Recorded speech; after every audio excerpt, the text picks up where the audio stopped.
उत्तराखंड के नैनीताल में एक मदरसे में कुछ बच्चों के साथ यौन शोषण की घटनाएं सामने आईं, जिसकी खबर एबीपी लाइव ने बड़ी प्रमुखता के साथ दिखाई थी, जिसके बाद कार्रवाई करते हुए उस मदरसे को सील किया गया है। आज प्रदेश के मुख्यमंत्री पुष्कर सिंह धामी ने एक सख्त आदेश जारी किए हैं, जिसमें उन्होंने सारे प्रदेश के मदरसों की जाँच करने की बात की है।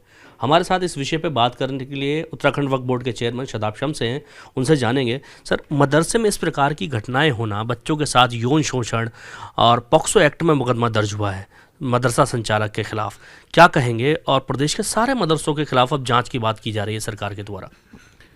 बहुत शर्मनाक घटना है और देवभूमि उत्तराखंड में ये दैत्यों वाला काम करने वालों के खिलाफ सख्त कार्रवाई होनी चाहिए।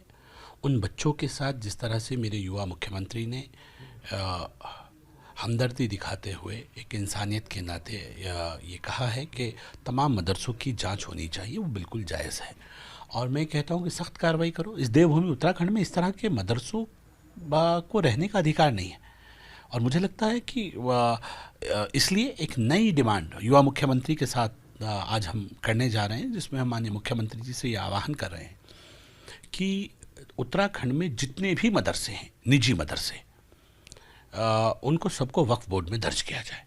उनकी सारी संपत्तियों को सरकार अपने अंडर में लेते हुए वक्फ बोर्ड में दर्ज कराए, क्योंकि शरीयत भी यही कहती है। ये दाढ़ी वाले, टोपी वाले वैसे तो सब कहते हैं हम शरीयत को मानते हैं, लेकिन ये दोहरा रूप क्यों चलेगा?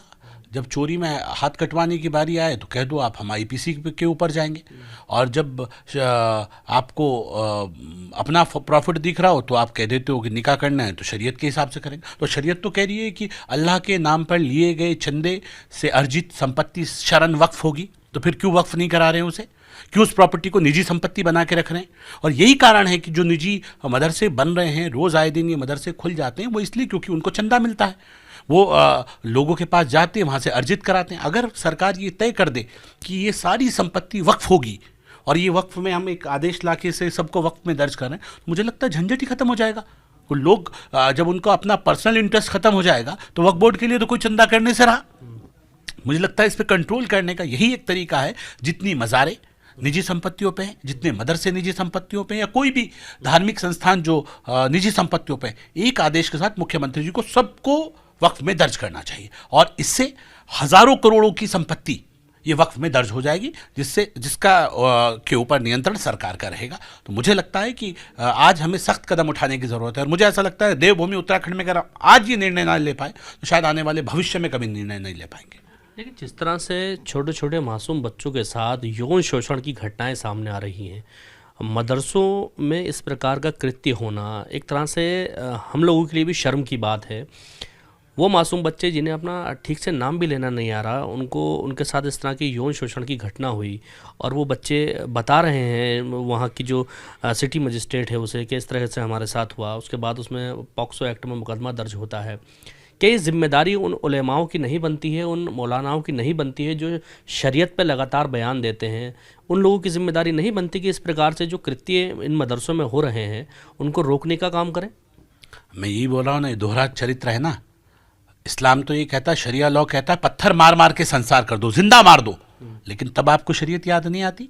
तब आप आईपीसी के तहत जाते हैं, तब कहते हैं नहीं ये ऐसा नहीं है जी, ये धारा ये नहीं है, वकील साहब ये धारा दिखाइए। ये जो दोहरा चरित्र है इसको सही करने की आवश्यकता है और इसलिए हम कह रहे हैं कि आज ये मौका है हमारे पास। ये जितने भी निजी संस्थान, धर्म का व्यवसायीकरण चल रहा है, इस धर्म के व्यवसायीकरण पे रोक लगाने की ज़रूरत है। मुझे मालूम है कि बहुत कड़ा फैसला है, पूरे देश में इसका विरोध होगा। जिनकी रोजी रोटी, जिन्होंने अपने संपत्ति अपने नामों पे ये प्रॉपर्टी की हैं, उसका स्वामित्व किया है, वो कहाँ बर्दाश्त करेंगे? वो तो शादाब शम्स के साथ क्या करेंगे और वो किस हद तक जा सकते हैं शायद इसका अंदाज़ा भी अभी हमें नहीं है। लेकिन मैं ये कह रहा हूँ कि कहीं ना कहीं निर्णय लेना पड़ेगा। ये बहुत बड़ा निर्णय है और मुझे ऐसा लगता है कि हम तो वो बात कह रहे हैं जो शरीयत कह रही है ना। इसमें तो शरीयत को मानो कम से कम। आप तो हर जगह शरीयत मनाते हो, यहाँ मान लो। अपनी निजी संपत्ति अपने नाम पे क्यों करा रहे हो? घर की कमेटी बना के प्रॉपर्टी को अपने नाम पे रखा हुआ है, कितना चंदा आ रहा है, क्या आ रहा है, कहाँ से आ रहा है, कोई कहने सुनने वाला नहीं है, कोई पूछने वाला नहीं। मुझे लगता है इसके ऊपर परमानेंट अंकुश लगाने की ज़रूरत है और परमानेंट अंकुश तभी लगेगा जब इनकी तमाम प्रॉपर्टीज़ को वक्फ में दर्ज किया जाएगा, सरकार के अधीन ये संपत्ति आ जाएंगी, तो इनके ऊपर कंट्रोल हमारा आ जाएगा और फिर मुझे नहीं लगता कि कोई किसी को धर्म की चिंता है, सब अपने निजी स्वार्थ के लिए लगे हैं।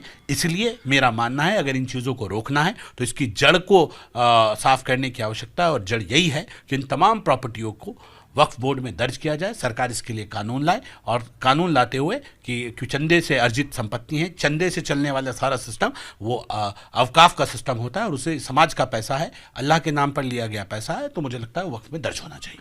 अच्छा, अब 117 के करीब मदरसे वक्फ बोर्ड में दर्ज हैं, वहाँ पे भी कई मदरसों में ना सीसीटीवी है, ना इस प्रकार की कोई सुविधा है कि उनकी मॉनिटरिंग की जाए, तो इसके लिए वक्फ बोर्ड क्या कर रहा है? हमने कहा है हमारे 117 के 17 में सीसीटीवी कैमरा लगेंगे, एक को भी नहीं छोड़ेंगे जहाँ पे ना लगे। और स्कूल की मॉनिटरिंग बहुत ज़रूरी है।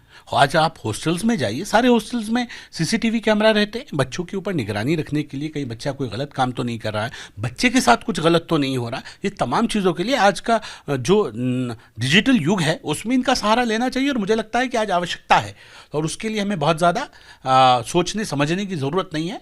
सारे मदरसों को मैंडेटरी कर देना चाहिए कि सब में सीसीटीवी कैमरा लगे। चलिए, हमारे साथ बात करने के लिए उत्तराखंड वक्फ बोर्ड के चेयरमैन शादाब शम्स थे, जिनका कहना है कि उत्तराखंड के वक्फ बोर्ड में जो 117 मदरसे हैं उनमें सीसीटीवी कैमरे लगाए जाएंगे ताकि उनकी मॉनिटरिंग हो सके।